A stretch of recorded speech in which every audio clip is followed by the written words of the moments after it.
Bharat news 91 में आपका स्वागत है। इस वक्त मैं हूँ सिंघू बॉर्डर पर। सिंघू बॉर्डर पर आपने को पता है जैसे कि तकरीबन 100 दिनों से भी ज़्यादा हो गए ये धरना प्रदर्शन को।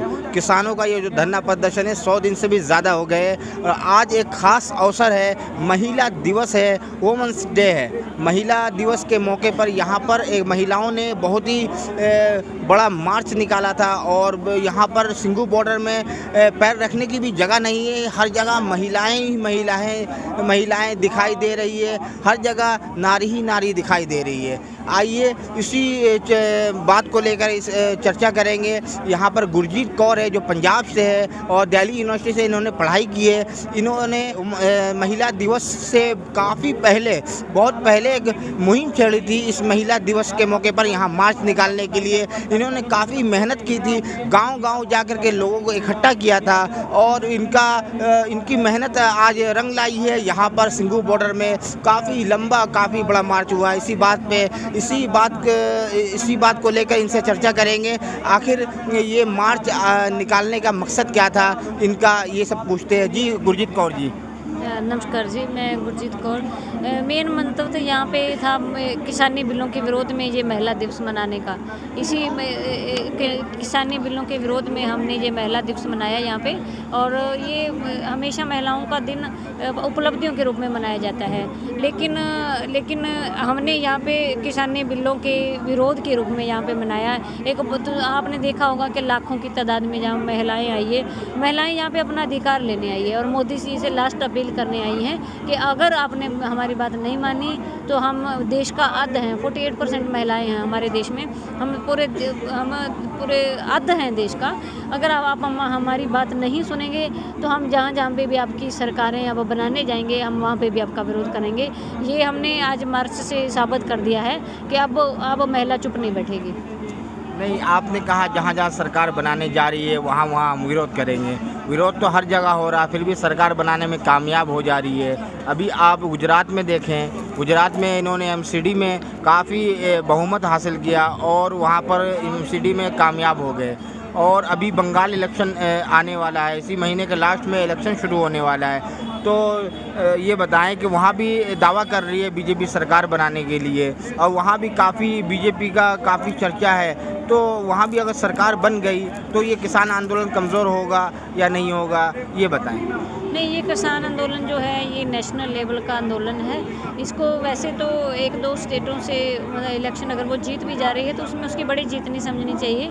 आपने देखा होगा दिल्ली के इलेक्शन में वो हारी भी है और हरियाणा में भी, पंजाब में भी जो चुनाव हुआ, उपचुनाव जिसको कहते हैं, जो लोकल लेवल पे चुनाव हुए हैं, उनमें भी पंजाब में वो बुरी तरह पीटी और यहाँ पे भी उनकी 5 सीटों में से 0 सीट आई है। 4 आम आदमी पार्टी को मिली और 1 मिली है कांग्रेस को। तो ये मतलब एक स्टेट में मेरे को लग नहीं रहा कि जैसा उन्होंने बंगाल में हालात क्रिएट कर दिए हैं, महंगाई इतनी बढ़ रही है, अनएम्प्लॉयमेंट बढ़ रही है और अगर ये मुद्दे नेशनल लेवल पे लोग देख रहे हैं महंगाई और, तो मुझे नहीं लग रहा कि वो बंगाल में अपनी सरकार बना पाएंगे। तो वो दावा कर रही है, दावा तो उन्होंने 4 करोड़ नौकरियों का भी किया था लेकिन पूरा नहीं हुआ। लेकिन जहाँ जहाँ उन्होंने दावा किया है सरकार बनाई है, ऐसा नहीं। उत्तर प्रदेश उसका उदाहरण है। हाँ, एक उदाहरण उत्तर प्रदेश हो सकता है लेकिन ज़रूरी नहीं है कि जहाँ पे उन्होंने दावा किया है और सरकारें बनाई हो। पंजाब में उन्होंने दावा किया था लेकिन नहीं बनी थी पंजाब में सरकार। पंजाब में भी हमारे में उन्होंने दावा किया था। पंजाब में वैसे भी बीजेपी कहाँ थी, पहले भी नहीं थी। अकाली दल के साथ गठबंधन में थी ना, अकाली दल। तो बहुमत के साथ सरकार तो नहीं थी ना। बहुमत की सरकार नहीं थी लेकिन दावे तो वो करती है ना, दावे तो करती हमेशा से करती है। अब आगे देखिए, चलो यहाँ तक तो मान लेते हैं कि पिछले तक हम लोगों ने भी वोट मोदी को डाली थी कि वो अच्छा काम करेंगे। लेकिन अब आने वाले हालात जो इस आंदोलन से तय हो गया है कि अब हमें बीजेपी को वोट नहीं देना है।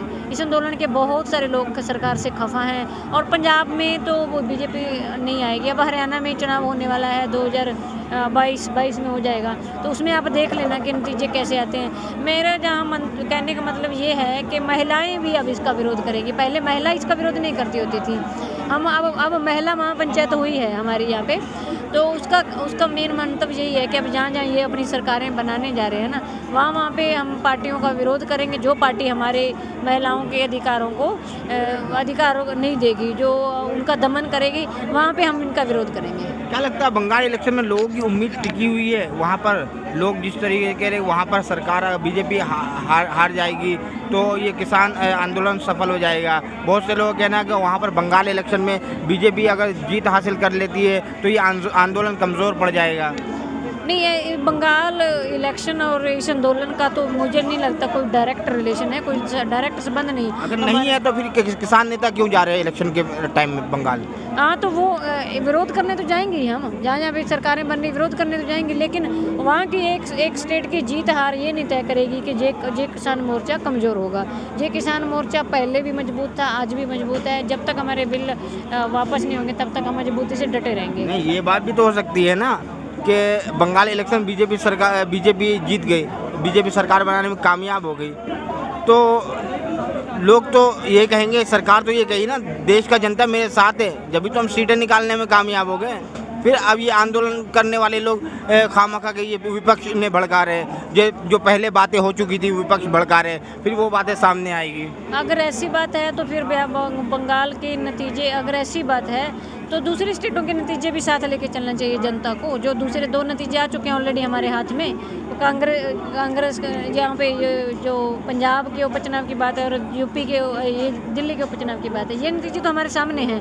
और दूसरी बात ये मैं इसको मैडम नाली के इलेक्शन सरकार तय नहीं करती है, नाली का इलेक्शन है वो, विधानसभा का इलेक्शन नहीं है, एमएलए का इलेक्शन नहीं है, नाली का इलेक्शन था। यहाँ एमएलए की बात हो रही है, विधानसभा की बात हो रही है।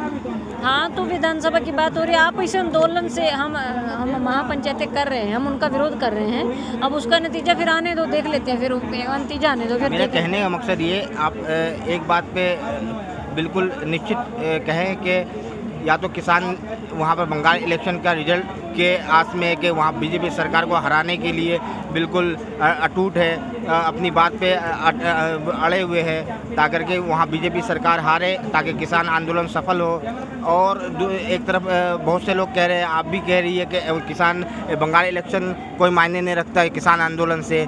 तो ये बताएं, मायने अगर नहीं लगता तो किसान नेता वहाँ पर क्यों जा रहे हैं इलेक्शन पीरियड में? नहीं, मैंने ये नहीं कहा कि मायने नहीं रखता। हमारे लिए एक स्टेट मायने रखती है, कोई भी इलेक्शन हमारे लिए मायने रखता है, बट इस आंदोलन का और उस इलेक्शन का डायरेक्ट रिलेशन मैं कह रही हूँ कि ऐसा नहीं है, क्योंकि हमारा आंदोलन कल भी मजबूती से खड़ा था, आज भी है और हमेशा खड़ा रहेगा। जहाँ तक बंगाल का संबंध है, हम उनका विरोध करने जा रहे हैं। वहाँ पे हमारे नेता गए हैं और महापंचायतें हम देश के वक्-वक् कोनों में करेंगे। अब महिलाओं की महापंचायत होगी, यही विरोध करने जाएंगे। अब सरकार किसकी बनती है, वहाँ के लोगों का क्या माइंडसेट है, हम तो बताने जा रहे हैं कि हमारे सरकार ये अगेंस्ट है, क्योंकि गवर्नमेंट वहाँ की जनता का मेन पक्ष क्या है। महंगाई देखो कितना बड़ा मुद्दा है, अगर वो इसको कंसीडर करते हो तो वहाँ पे सरकार नहीं बननी चाहिए इनकी। और भी अनएम्प्लॉयमेंट रेट लगातार बढ़ रहा है, और जो बिल्कुल गरीब तबके के लोग हैं वो लगातार पतन की ओर बढ़ रहे हैं। महंगाई के साथ उनका तो डायरेक्ट रिलेशन है ना। तो अगर ये चीज़ें लोग कंसीडर करें मेरे देश के, तो मुझे नहीं लगता कि बंगाल में वो चुनाव जो अपनी सरकार बना पाएंगे। मैडम, ये 100 दिनों से भी ज़्यादा हो गए। आखिर में मैं एक बात बोलूँगा कि 100 दिनों से ज़्यादा हो गए और गर्मी भी आ गई है, कड़ी धूप भी है। सरकार को क्या तरस नहीं आता, ये बताएं। नहीं, हाँ, ये तो है कि हम सर्दियाँ भी यहीं काटी है, हमने सारे दिवस भी यही मनाए, न्यू ईयर भी हमने यही मनाया सड़कों पे। सरकार को तरस नहीं आता, तभी तो हम 102 दिन से इधर हैं। नहीं, ये कैसी सरकार है जिनके ओर से ये सत्ते पे आए, उनका दुख दर्द इन्हें दिखाई नहीं दे रहा? उनका दुख दर्द ये समझ नहीं रही है, सरकारें दुख दर्द समझ नहीं रही। ये खाली कागज़ों पे बताते हैं कि हम किसानों के साथ खड़े हैं, कि ये किसानों के पक्ष में बिल हैं, लेकिन जो रियल किसान है वो यही बता रहे हैं कि ये हमारे पक्ष में बिल नहीं है। तो और सरकारों का रवैया तो हमेशा से जनता के साथ यही रहा है कि बताने में कुछ और, दिखाने में कुछ और। तो ये सरकार ने भी ऐसे ही किया है कि ये कहती है कि हम आपके पक्षकर हैं, हम आपकी बात सुनते हैं। आज भी वुमेन डे पे उनका ट्वीट आया है कि हम आपका औरतों के लिए हमारे दिल में बहुत रिस्पेक्ट है, लेकिन हमें तो शो हो नहीं रही। औरत तो सड़क पे है आपके सामने, तो काहे की रिस्पेक्ट? एक दिन मनाने से भी वैसे वुमेन की रिस्पेक्ट नहीं होती। हमें जो हमारे अधिकार बनते हैं वो मिलनी चाहिए। हम देश का अध है, 48% हैं। अगर वुमेन को कंसीडर करें तो देश की सरकारें डिफरेंट पार्टी की हो सकती है, अलग पार्टियों की बन सकती है। दूसरी पार्टियों से भी मैं हाथ जोड़ के कहूँगी कि अब वुमेन को अगुवाई का समय आ गया है। अब 48% है मेरे देश में महिला, तो उसको कंसीडर किया जाए। उसको ये नहीं कि वो भीख मांग रही है या कुछ कर रही है, उसको कंसीडर नहीं कर रही, कोई भी गवर्नमेंट नहीं कंसीडर कर रही। अब उनको करना होगा। मैडम, राजी ये बताएं कि महिला दिवस है, 100 दिन से भी ज़्यादा हो गए, और जिस तरीके से ये कौर जी लगी हुई है ये किसान आंदोलन को सफल बनाने में, और ये महिला दिवस के मौके पर ये महिलाओं का जो मार्च था, इन्होंने काफ़ी मेहनत करी है। इस बारे में आप क्या कहेंगे? देखो, सबसे पहले तो मैं इनको मुबारकबाद और शुभकामनाएं देना चाहता हूं गुरजीत कौर को, और इसके साथ साथ माता भागो एंड लक्ष्मी बाई फोर्स, जो कि इन्होंने बहुत बड़ा पंजाबी के अंदर बहुत बड़ा उपराला किया है कि इन्होंने एक फोर्स बनाई है। लड़ते रहे सी है लेकिन एक फोर्स अलग भी बनाई इन्होंने, और आज का जड़ा इन्होंने दसता पूरे आज इन्होंने बता दिया। देखो, ऐसा है थोड़ा पंजाबी भी चलती है, क्योंकि बाकी जड़ा है इन्होंने बता दिया गुरजीत कौर जी ने कि ये आज का जो अभियान था या आज का जो महापंचायत थी महिला की, ये आपने भी देखा, हम भी सुबह 10 बजे के आए हुए हैं और देख रहे हैं कि कितनी महिलाएं आई और पूरा स्टेज सब कुछ महिलाओं ने संभाला है। उसके अलावा आप भी पंजाब से हैं? नहीं, मैं दिल्ली से हूँ, जोगिंदर सिंह कुकरेजा दिल्ली से हूँ। दिल्ली से? हाँ, लेकिन अपनी बहन गुरजीत कौर को बहुत टाइम से जानता हूँ, और इनमें जो जोश है, जज्बा है, जुनून है, और अपना जो ये दिखा रहे हैं सब वो मिल के हम, तो ये आगे जाके, क्योंकि अब जैसे आप हमसे सवाल कर रहे थे, मैं सुन रहा था कि इन्होंने बहुत अच्छे जवाब दिए आपको, लेकिन मैं साथ में ये भी कहना चाहूँगा कि आप जो कह रहे थे कि ये जो इलेक्शन होंगे आगे, अभी अप्रैल में 5 स्टेट के इलेक्शन होने हैं, क्योंकि ये आंदोलन अब किसानों का नहीं रहा, ये आंदोलन मजदूर का नहीं रहा, ये आंदोलन अब लोकतंत्र को बचाने का आंदोलन बन चुका है। अगर आप ध्यान दोगे इस बात पे, थोड़ा गौर करोगे, ये आंदोलन, क्योंकि मैंने आपको पहले भी कई बार कहा है कि ये आंदोलन मैंने बहुत देखी ज़िंदगी में, लेकिन ऐसा आंदोलन नहीं देखा। और मैं तो इस बहुत बड़े दिन पे एक बार फिर गुरजीत कौर जी को और सारे साथियों को, पूरी टीम को और पूरे किसानों को, सबको मैं एक बहुत बड़े दिन पे बहुत बहुत मुबारकबाद देना चाहता हूँ। और महिला शक्ति जो है वो एक देश की शक्ति है। ये मोदी जी को शायद नहीं पता, क्योंकि वो परिवार में नहीं रहे ज़्यादा, लेकिन महिलाओं की ताकत, और जो ताकत आज इन्होंने बताई इतने बड़े दिन पे, वैसे तो रोज़ अपना बता रहे हैं सब, लेकिन आज के दिन पे दिल्ली में भी बहुत जगह पे बहुत प्रोग्राम हो रहे हैं महिला दिवस पे, लेकिन यहाँ जो पिछले 1-1.5 महीने से हमारी बहन लगी हुई थी इस पे, तो ये इसमें कामयाबी मिली इनको। और इसके अलावा मैं ये कहूँगा कि मोदी जी, मैं पहले भी हाथ जोड़ चुका हूँ, क्योंकि मैं हाथ जोड़ता हूँ, क्योंकि प्रधानमंत्री देश के होते हैं। लोग कुछ कहते हैं, मैं ऐसा कुछ नहीं, प्रधानमंत्री देश के होते हैं। प्रधानमंत्री का पद का एक गरिमा है, गरिमा है, और प्रधानमंत्री देश के होते हैं, पार्टी के नहीं होते। मैं उनसे फिर हाथ एक बार जोड़ता हूँ कि कानून वापसी लो।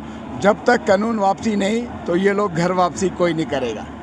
तो जय हिंद, जय भारत, जय जवान, जय किसान, किसान मजदूर एकता जिंदाबाद। ये थी मेरे साथ गुरजीत कौर जी, और मेरे साथ जोगिंदर सिंह कुकरेजा, जो दिल्ली से ही है और किसान आंदोलन में आए, महिला दिवस के मौके पर इनका समर्थन करने आए। इनको आप सुन रहे थे, इन्होंने बहुत ही बखूबी जवाब दिया, बहुत ही बेबाकी से अपना पक्ष रखा। उम्मीद करता हूँ दर्शकों ये वीडियो आपको पसंद आया होगा, और इस वीडियो को आप लोग ज़्यादा से ज़्यादा शेयर करें। फेसबुक पर देख रहे हैं तो पेज को लाइक और फॉलो करें, यूट्यूब पर देख रहे हैं तो चैनल को सब्सक्राइब करें। बहुत बहुत शुक्रिया। जय हिंद।